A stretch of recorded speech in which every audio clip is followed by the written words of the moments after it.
Well, hello there, and welcome back to Fabulous Folklore Presents with me, your host, Icy Sedgwick. This time I'm chatting to Dr. Shepherd Siegel, a rock and jazz musician turned anthropologist, about the trickster archetype. So we're going to be having a look at what tricksters are, how you can recognise them, and actually why they're quite valuable.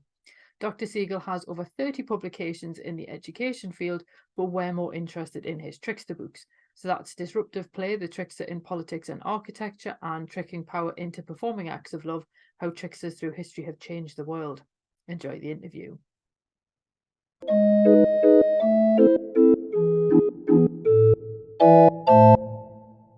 Hello and welcome to Fabulous Folklore. Hi, I'm Shepherd Siegel. How are you doing today? I'm doing great. It's wonderful to be here, Icy. It's nice to be on your podcast. Excellent. Well, obviously we're going to be talking about your book, which I very helpfully have here, which obviously I'll do a separate review of for listeners. But obviously it's all about like the value of the trickster archetype. And there may be people listening who maybe haven't come across archetypes before. So how would you describe them or define them for anyone who's unfamiliar with them?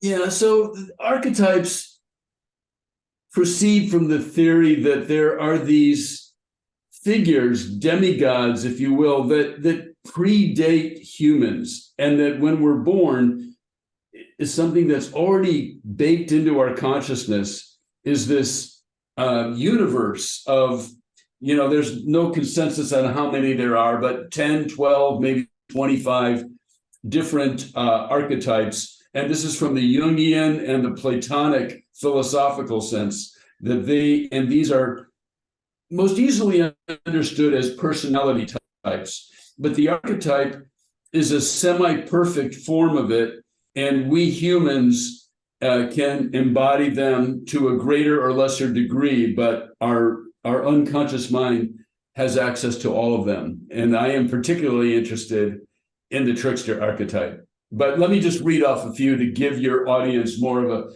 there's the warrior, which I think we'll be talking about, the child, the fool, the clown, the mother, the father, the idealist, the shapeshifter, the outlaw, the hero, the lover, the explorer, the everyman, the jester, the ruler, the list goes on. Yeah. I suppose obviously anyone who's listening who saw the tarot interview that I did many months ago, obviously tarot relies quite heavily on archetypes, because that's the thing about them, isn't it? They're recognizable even if we don't necessarily know why. Right. Well said. So how about the trickster specifically then? So what qualifies a deity in particular as being a trickster, or how can we recognize a human with trickster tendencies? Right. So I came to my research on trickster through a somewhat odd pathway. I was fascinated by the phenomenon of play, the playfulness of the little child, and the playfulness that is non-competitive, the playfulness that precedes games and contests and concepts of winners and losers, something that, for lack of a better term, I can call it frolic, something that babies do up until about ages 3 or 4. And then somewhere around ages 4, 5, 6, we start laying this template of games and keeping score onto what was previously a non-competitive play. Well, that was my initial interest. And I was at a conference and talking about this. I'd really already pretty much written a draft of my first book on this playfulness theme. And I met someone there, and she said, wow, you really should look into the trickster. And she connected me to Lewis Hyde's book from 1989, I believe, Trickster Makes This World. I read that book and it resonated very strongly with me. Not that I hadn't done other research on playfulness in the arts and so forth, but that's kind of how I came to it. And then that led to a book called The Trickster, that came out in the mid-1950s. Carl Jung actually wrote the introduction to it. And that book is all about what is purportedly the oldest story known to humanity, which are the trickster tales of the Winnebago tribe, who live lived where today you would see Wisconsin and Minnesota, these other northern United States, states of the United States. And that trickster's name is Wakjunkaga. And that is possibly the Wakjunkaga tales are the oldest ones known to humanity. Wow. So it's got quite a lot of ancestry to it then. Yes, exactly. And these stories fascinated me. Wakjunkaga, and that taught me a lot about the trickster. And so through my research, I came up with 10 attributes that I talk about in an early chapter in the book, tricking power into performing acts of love, which is something that tricksters do when they can pull it off. And so I list 10 attributes, and it's a little much to go through them all right now, but they're archetypes, they cross boundaries, if I had to say it while standing on one foot, I would say that tricksters are morally indeterminate, and they stumble through this world until they face a dilemma. And when they resolve that dilemma, they move from moral indeterminacy to moral discovery. And morally indeterminate can be rephrased as they just want to have fun. Oh, nice. It's really funny actually, because I'm watching The Good Place at the moment. So obviously there's all the kind of, the ethical philosophy and things like that in there. So I love the way that just kind of collided with the trickster. There's a lot of heavy philosophy in that comedy show, isn't there? Yeah, I think this is the thing though. Like we do come to understand, I think, a lot about the world through popular culture in particular. And I'm just thinking of all the many Marvel films and this almost obsession with like heroes and so on, which I think is why like Barbie and Oppenheimer have been so weird, because neither of them are really necessarily about heroes. So would you say it's like the hero archetype or the warrior archetype that like popular culture is a bit obsessed with at the moment? Yeah, I've been thinking about that question, and I was stumbling around the internet just today, and came upon this thing in an article on archetypes, and there was a gentleman, his last name was Dichter, and this was in the 1930s or so, and he discovered how powerfully people respond to the archetypes if you can get them on TV, specifically in a commercial. And he revolutionized advertising. And he said, if you can get the archetypal vibe, shall we call it, into a TV ad or a radio or print ad, you can sell your product. And I think, and the warrior is a really simple one to do. And I'm still figuring out the answer to this question, but what can I say? I'm an American, and I am a proud participant in many of the anti-war movements and the peace movements. I am grateful to the nation of England, which is where the nuclear disarmament movement started. And but if you look at it with a clear eye, we're probably one of the most warlike nations in history. And so our population responds to the warrior archetype. And you can watch television programs, you can watch ads. You talked about the Marvel movies. Hollywood seems obsessed with, the good guy and the bad guy, and even courses that teach writing. And I come at this as I wasn't, my college studies weren't about writing. So I never took that writing class where they said, you have to have conflict in order for it to be interesting. So I never quite bought into that. And when you talk to folks who come out of that academic realm, they'll say, yeah, if you don't have conflict, it's boring. And I go, well, frankly, I've been getting pretty bored with conflict. Every time I see that in a movie, oh, you're going to do it again. You're going to be predictable. So I can't claim to have written a conflict-free novel that's really interesting, but I don't think that doesn't mean we shouldn't try, and that there is another way. So to tie this back to the archetype of the trickster, I see. Tricksters are anti-war. The thing is, they're not anti-war because of any moral doctrine, because remember, they're morally indeterminate, but their initial moral discovery is to be anti-war, not because they are good and war is bad, simply because there is no activity on the planet that is less fun than war. War's no fun. And even before we get into any kind of sense of morality or moral doctrine, let's just agree that, look, the human beings will surprise you at every turn, and you can probably show me a human being who thinks that war is fun.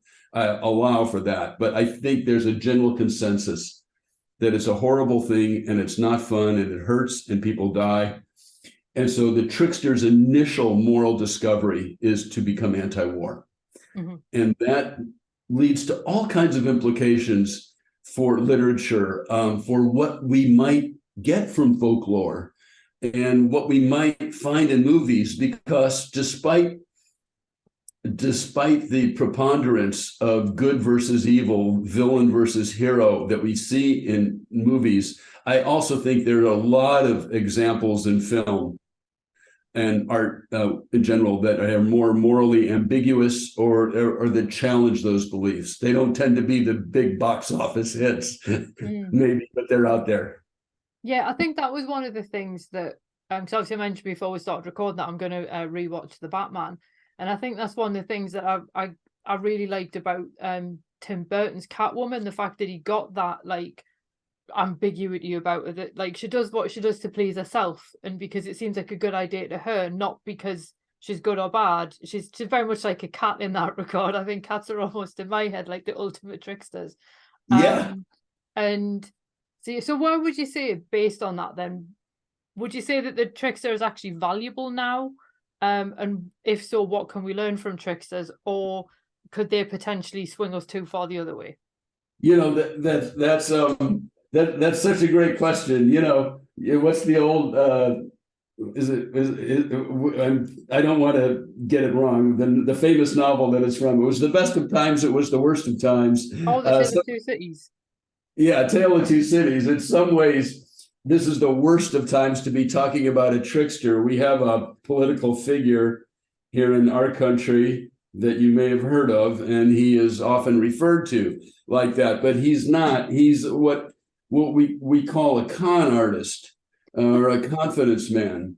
This is why definition is so important, and that early chapter in my book, because when you say the word trickster, all different things come into people's minds. So it's good to know that the trickster does not have an agenda beyond getting a good laugh and having fun and really opening people's minds, because tricksters are irresistibly mock power.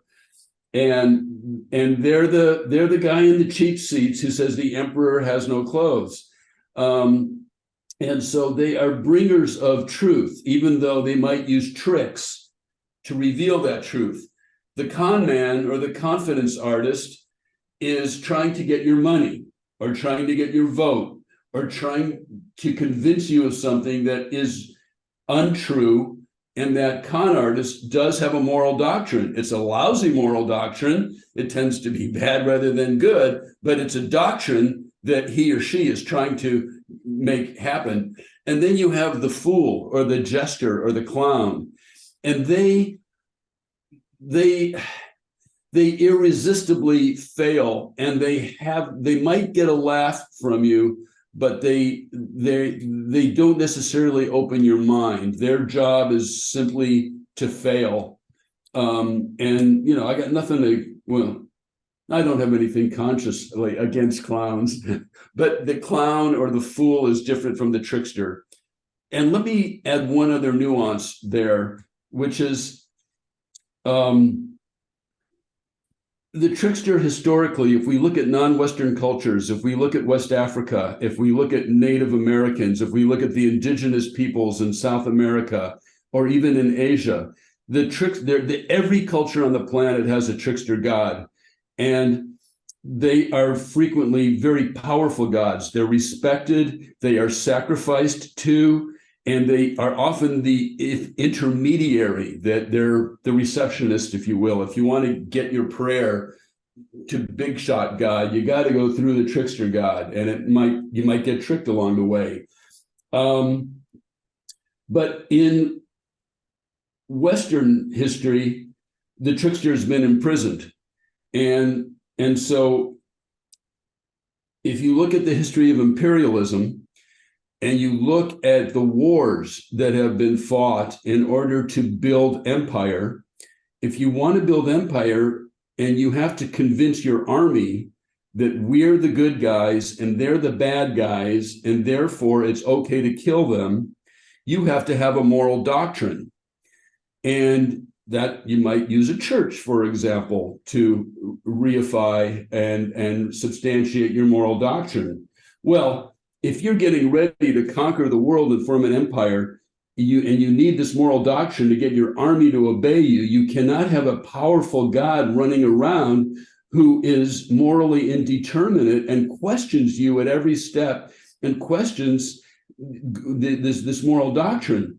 So Western civilization created the court jester, because you can't kill an archetype. You got to have them around somewhere. So the court jester could still speak truth to power, but had no power himself or herself, the court jester. And so the trickster spirit was imprisoned so that empire could be pursued until World War I.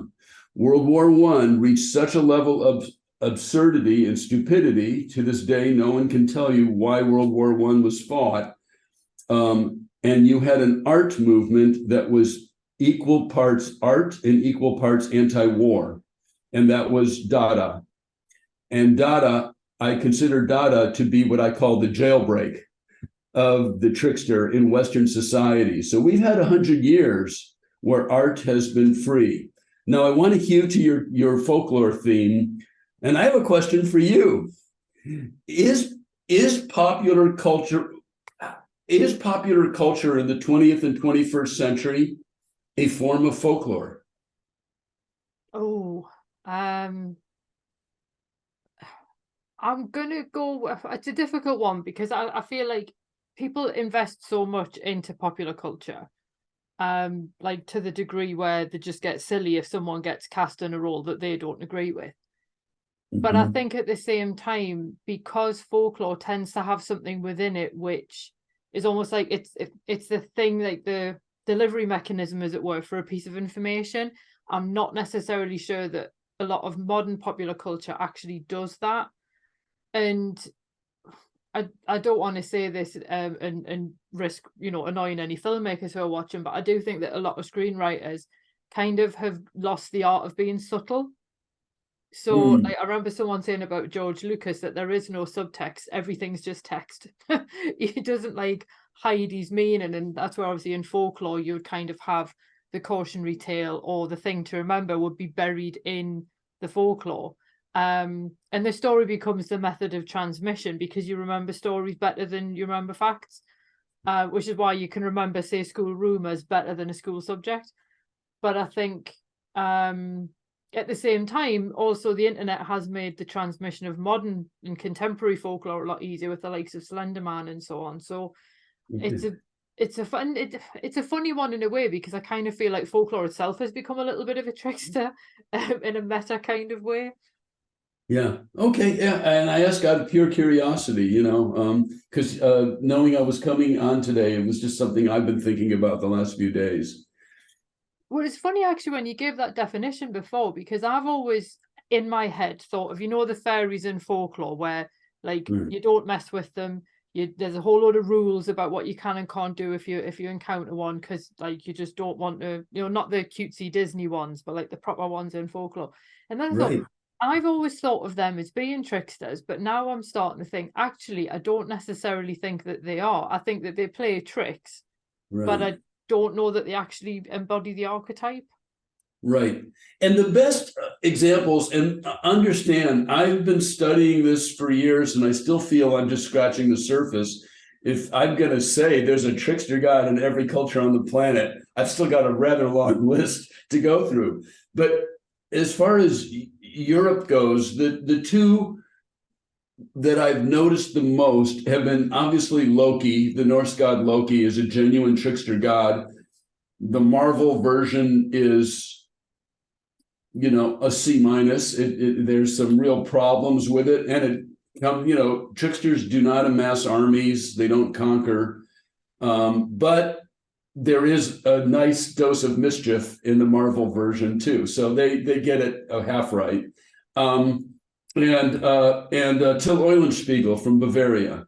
So Till Eulenspiegel exists in anywhere from Switzerland, Germany, Austria, and so forth. And he's a genuine trickster folklore character.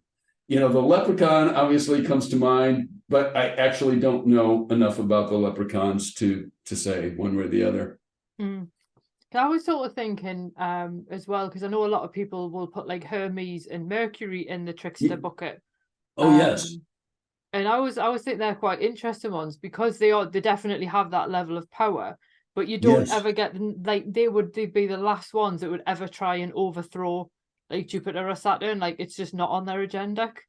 Exactly right. And much like the other, we Eshualegua from West Africa, they are the interpreters and the messengers of the gods, and that's what's amazing about this Jungian concept. When you see this demigod personality type, semi-perfect personality type emerging in multiple cultures when they couldn't have possibly connected in time or space. Yeah. Because I was wondering as well, obviously in the book you talk a lot about the way they appear in things like comedy, which I was very, very pleased to see the Marx Brothers in there because I love Groucho Marx. He's like one of my dad's favorites, so I kind of like was brought up on Marx Brothers.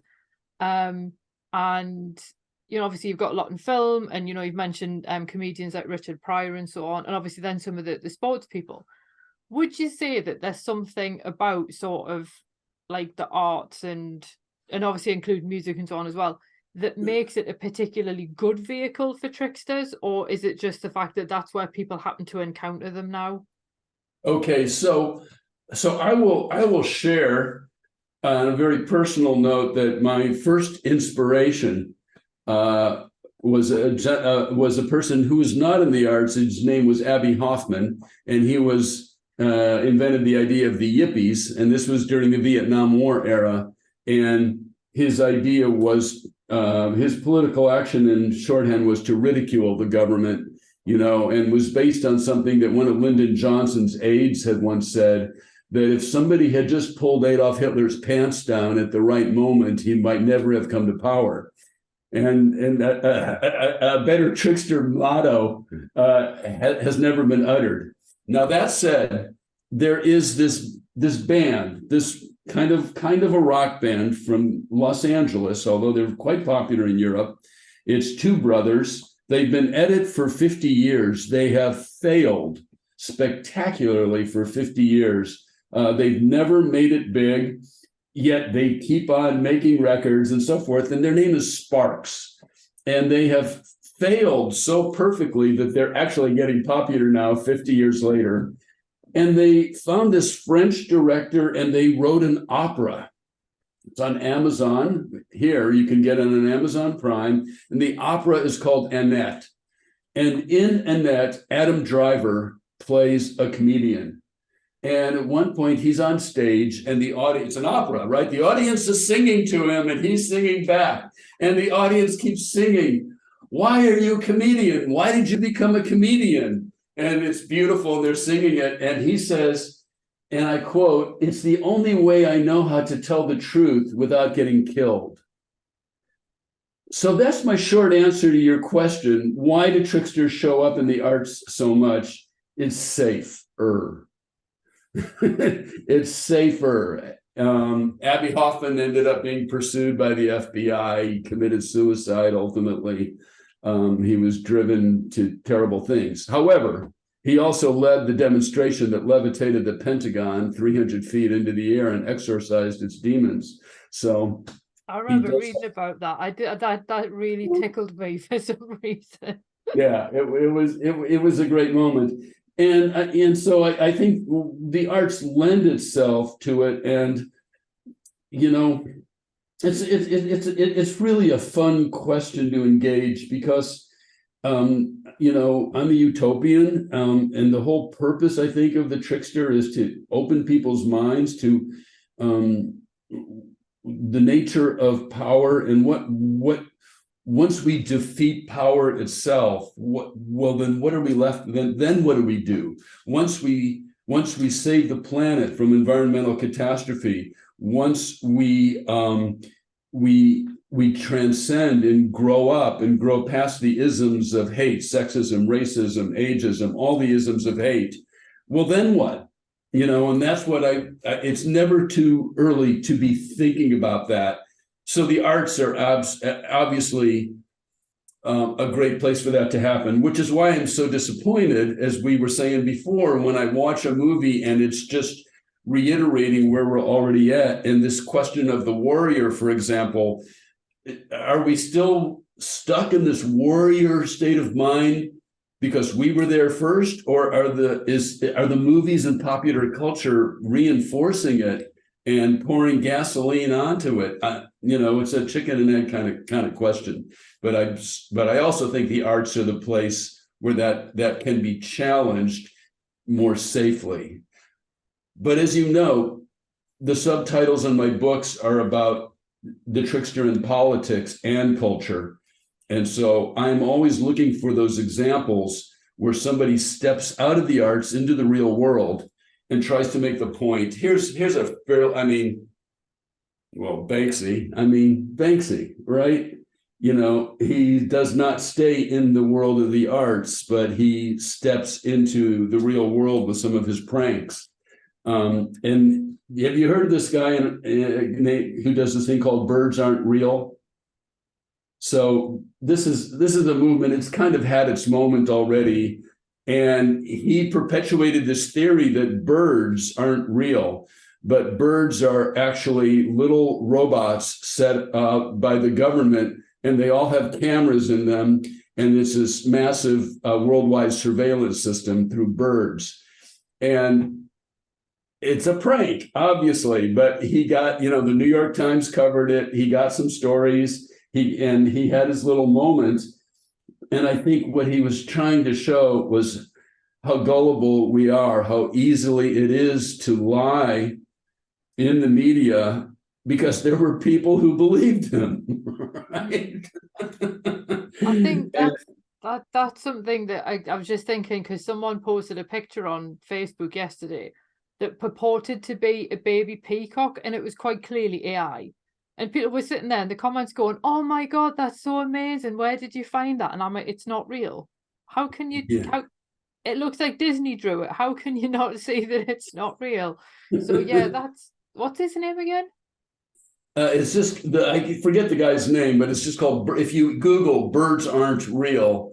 So he's gotten to the point where he sells T-shirts and coffee mugs. But at one point it was a little bit of a media prank. And of course, the folks who did an amazing job with this ethos of tricksterism in the real world were these guys called the Yes Men. And I write about them in my earlier book, and the various pranks they played in order to reveal the truth. And there is that saying that the trickster tells lies in order to reveal a greater truth. And you have to read the book to get your arms around that idea. Mm-hmm. So, but go ahead. Sorry, I was just going to say, I'm just thinking, when you look at, I know Extinction Rebellion, for example, decided that they weren't going to do any more of their disruptive protests because they realized that they were just annoying people who might otherwise actually agree with them. And then we've got Just Stop Oil, who again very much go for that. We're just going to disrupt things to draw attention to the cause. But again, it's almost like, I can't help wondering, do you think groups like that would have more success if they did things that actually made people laugh rather than disrupting them in order to highlight their point? Yeah, I think you just kind of need it all. Let me just go far enough to say you do not want to exclude laughter and playfulness from your movement. Whether it's the vanguard of your movement or not is a more difficult question. And I'm old enough that and I feel it was a blessing in my life that I grew up in the San Francisco Bay Area, and I was very young, but I did grow up there in the '60s to see this anti-war movement that coincided with this utopian hippie culture. And when we did marches, there was always theater involved. There was the San Francisco Mime Troupe. There was there were others. There was one that represented the Hispanic Americans from that area. And I am always going to be suspicious of a political movement that is overly serious or takes itself too seriously. And you can go to one of the most serious moments of the last 100 years, and A Man's Search for Meaning, the book that was written that came out of a Holocaust survivor, and he said, the people in the concentration camps who survived were the ones who never lost their sense of humor, no matter how terrible life got. That was really key to survival. And I think any movement that excludes humor, I mean, folklore, right? Magic, right? Show me a folktale that doesn't have magic in it. Why do we always look for magic? Are we desperate because the real world is so hard and life is so hard that you think only magic can rescue you? Well, I believe in political movements. I believe in movements of liberation, but I believe in magic too. I mean, one does not exclude the other. And, I think the most basic and inarguable dimension of humanity that is also magical is laughter and comedy, the thing that makes you laugh. All of a sudden, you're instantly transported into a slightly different consciousness. Yeah, that's very true. So would you say that the trickster archetype then is something that people can actually consciously try to embody or sort of play with, or is that always going to give like a slightly artificial sort of end result? Yeah, well, first of all, let me say that I think some of it is inborn. I mean, everybody's got some, and some people have more than others. And your question is, well, can it be cultivated? It's the easier question for me to answer is, should it be repressed? And I say, no, it shouldn't be repressed. And just like a movement, any person who is consistently serious, I think, has suppressed some of their tricksterism. I like using the term that they have in Star Wars. If you say Star Wars is about the hero and the warrior and somebody who's good at it, you say the Force is strong with him, the Force is strong with her. And so I like using that for trickster. So I'm so glad you brought up the Marx Brothers, because, an archetype is semi-perfect, and so a human being, by definition, cannot be the archetype. They can only aspire to it. Well, if you think of it as like, the space program, it's like, we got to get to the moon. If I can get to the moon, then I'm really a full-fledged trickster. No, you can't do it. You can't really get there. But if you get four brothers and the Force is strong in all four of them, even Zeppo, they can certainly challenge the stratosphere. And so I think the Marx Brothers get very close to that. I think that if I had to pick a single human being, it would be Lord Richard Buckley, the most famous person to have never become famous, because all his tricks ultimately backfired on him before they could really gain him fame.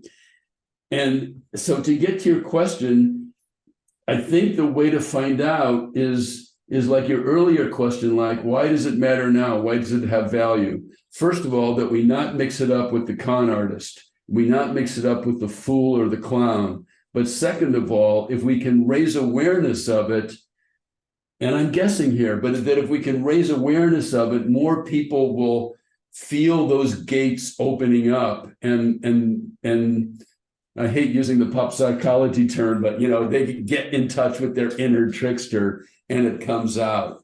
And so cultivating it is more just a matter, I think, of being open to it and appreciating it.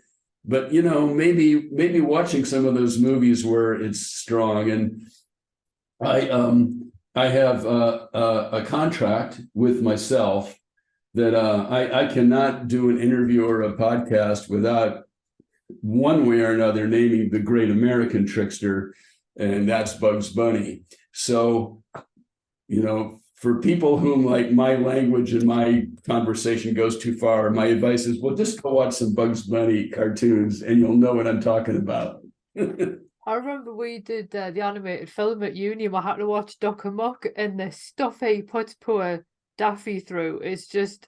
I love Daffy Duck, I really do. And it's the things that Bugs does to him are just so mean. And then when you realise he's essentially playing God by the end of the cartoon, and you're like, yeah. Oh, yeah. Yeah, Daffy Duck, his foil, yes. Yeah, I love the way you said it too. Let me try and tie it together a little bit, if you don't mind. I'm reading this book that I referenced earlier, The Trickster by Paul Radin from the 1950s. And this is Wachun Kaga, the oldest story known to humanity. Wachun Kaga, he loved food, he loved sex, he loved playing tricks. He would do all kinds of things, usually in the interest of having more food and more sex, but also he was a hunter. So, at one time he tricked a buffalo. So he made a bunch of these straw men, scarecrows, if you will, and he made them in a circle to trick the buffalo into thinking they were all hunters coming after him. And using these straw men, he could trap the buffalo and killed it. So far, so good. Then he starts skinning the buffalo with his right arm.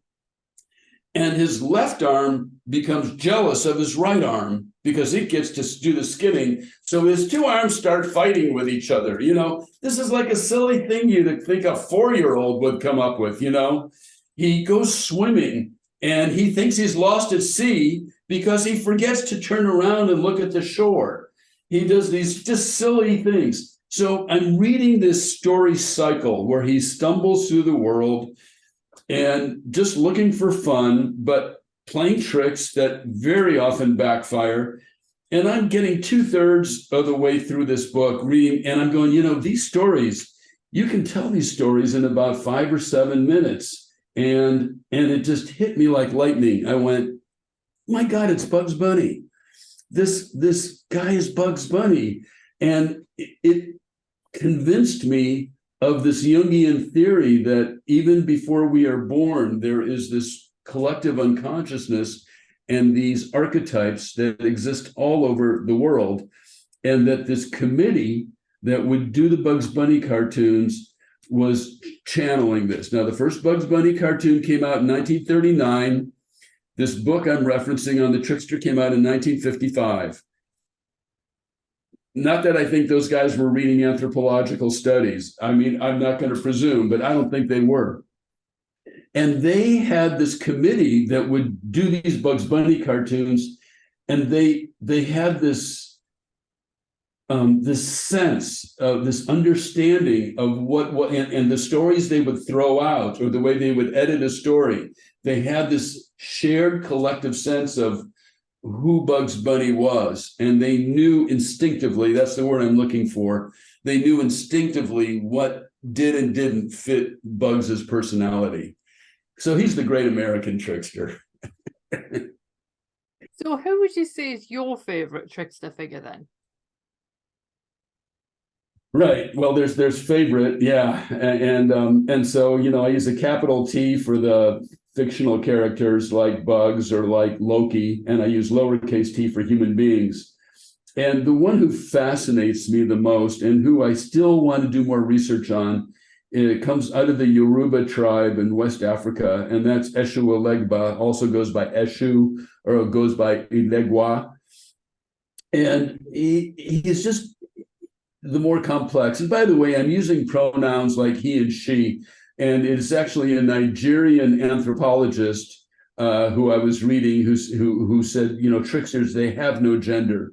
They're all genders and no gender at the same time. For them, they're playful characters. Gender is a plaything. Gender is an opportunity to play tricks. Show me a Bugs Bunny movie where he doesn't cross-dress and seduce Elmer Fudd, right? And so Wachunkaga turned himself into a woman so he could marry the chief. He bore children for the chief, but he was having great sex and great food, and the best food that the tribe had to offer. Loki needed a horse, right? Turned himself into a woman and gave birth to an 8-legged horse, pronounced Sleipnir. Yeah. So anyway, Eshu Elegua is no different and is very powerful. And the reason Eshu is a favorite of mine is because of the enormous influence Eshu has in my country, but not just the United States, but everywhere from Brazil up to the Caribbean, to the southern United States, what I call the Afro-Atlantic, and that somehow, even though the slave traders would break up the tribes, they somehow, Eshu made the middle passage through slavery and came to the New World and emerged. And Eshu's influence on African-American art, on Santeria. Eshu is a major figure in Santeria and voodoo and Vodun, in Cuban culture, in Caribbean culture at large. And Eshu, spelled E-X-U in Portuguese, in Brazil, is a political liberator, is also a god again, rallies people to fight their oppressors. And that's what continues to intrigue me, because the influence of Eshu never stops. And so in terms of creating a presence, a cultural presence, Eshu has been a great success. The true success of the trickster, I think, will come when, you can't kill an archetype. I don't want to kill the warrior. I just want the warrior to shut up for a minute and sit down at the table and be toned down and get more in perspective. I don't want the trickster to rule the world. I just want the trickster perspective to be at the table on equal terms with the other archetypes. And, and I'm looking for a better word than mother, because I don't want it, because it doesn't need to be identified with a gender. But if your audience will indulge me for a moment, when we see the warrior getting out of hand and it repels us and we want to fight it, the temptation is to go to a social order that will repress the warrior, which seems like a good idea at the time. But then you're looking at the whole government concept where the government is your mother. Okay, no, I know what's best for you. And even if it's true, they know what's best. You don't want to have too many social controls. We need government, and we need the human beings to evolve so that we stop destroying the planet, for starters. But we don't want to go too far in a reaction to the warrior. And you ask, what's the value of the trickster? And that's where the trickster comes in, to kind of shake that up and say, let's cool it with the pendulum swings and create a round table where the voice of more of archetypes can have a say in how we conduct ourselves. It's interesting you say that, because I remember a while ago, I don't know how well he ever made the jump over the Atlantic, but we had a politician, Jeremy Corbyn, who still divides opinion today, and not really interested one way or the other on his politics. But the article I was reading was saying the problem with him was he very much embodied the sage archetype, and people wanted a warrior leader. And you look at the prime ministers we've had since and go, really? Because none of them embody the warrior at all. And I suppose that would be the thing. It's kind of, I often feel like we should kind of ask the sage's advice first, and then sort of see what the other ones want to pitch in with. Right. Yeah, that's a great question. Could a sage govern? As soon as the way you described Corbin immediately brought to mind Jimmy Carter, who was a favorite American president of mine. He's in hospice now. We'll lose him someday soon. And he was and is a wise man, but really struggled to succeed as a president. So you're raising a good point. And I want to take your point a step further, because this is something I wrestle with in the book, is that I always said that the tricksters, you want them around, but you really don't want to elect them as your leader. But the problem is the patriarchy, right? And so when you describe tricksters to people, they're morally indeterminate. They wander the world. They love food and sex. They go, oh, you're describing a playboy, and the playboy doesn't have such a great reputation these days. And the playboy is not the exact same thing. So based on response I had to my previous book, Disruptive Play, I started trying to explore the feminine in Trickster, knowing all along that the archetype is all genders and no gender. But still, I look for female examples, and there's a chapter on Yoko Ono, and I write about Yayoi Kusama. These are living women who I really admire. They both happen to be Japanese, and to me embody a female concept of the trickster. And though she doesn't get a chapter, you'll see that Mae West pops up throughout the book. And she is also a favorite trickster of mine, and when you see what she was up against, and it didn't faze her for a second. She had full artistic control. She had the unique distinction of having a film that was both nominated for Best Picture and censored in the same year. And the more I investigated the female in tricksterism, the more I thought, well, once you kind of peel away the patriarchal trappings, and that's the thing, is we try to understand an archetype, and how do we understand these figures without, if these existed before humanity even existed, how do we get a good grasp on them without being colored by the culture we live in?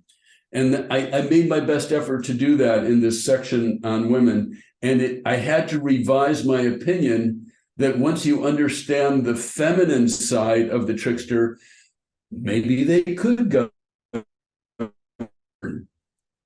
And that's kind of what that added to the mix. So yeah, just to sort of sorry, I'm just thinking about the idea of a country run by Mae West. Do you think tricksters can ever actually succeed, or is success not actually their end goal? So will they always be victims of their own cleverness, or is it just kind of, oh well, on to the next prank? Right. I like the way you phrased it.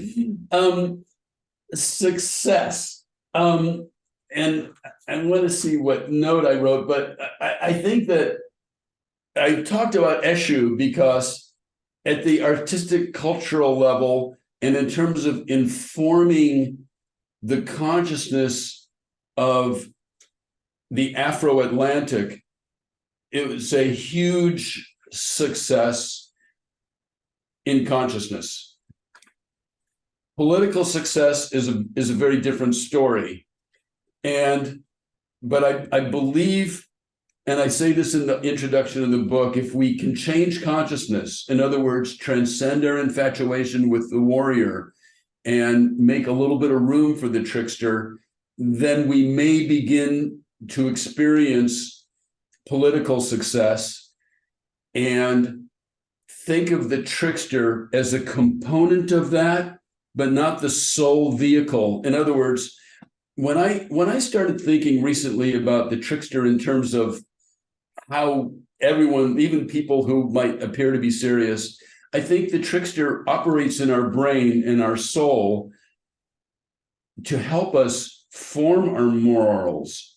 That if you're the kind of person who does not want to hear a minister of some religion tell you what your morality should be, or you don't want to hear a politician tell you, but you want to figure morality out on your own, the trickster archetype is very useful as a vehicle to get you there. But like an automobile, once you get there, you might get out of the car, and the trickster might not get the credit. The other way I want to answer your question is a beautiful piece of art, and I realize not everybody liked it as much as I did, but there was this movie a year or two ago called Everything Everywhere All at Once. I just watched it last night. That was bizarre. Yes, and none of the characters are tricksters, but the world in which they live, or the worlds, plural, in which they live, that is trickster consciousness. And I do think it's a satire of superhero movies, but they make their own points. And it's more recent than my book, but I did a little essay, and and there's a spoiler alert if you haven't seen the movie yet. But if you haven't seen the movie yet, and I quote Frank Zappa, "Susie Cream Cheese, what's got into you?" So you've seen it just in time, I see. And I'll send you, if you didn't see my little blog post on it, I'll send that to you today. Yeah. So I would encourage your listeners to check it out, because that's a movie that explains what I mean by trickster consciousness, and it uses fantasy and some special effects.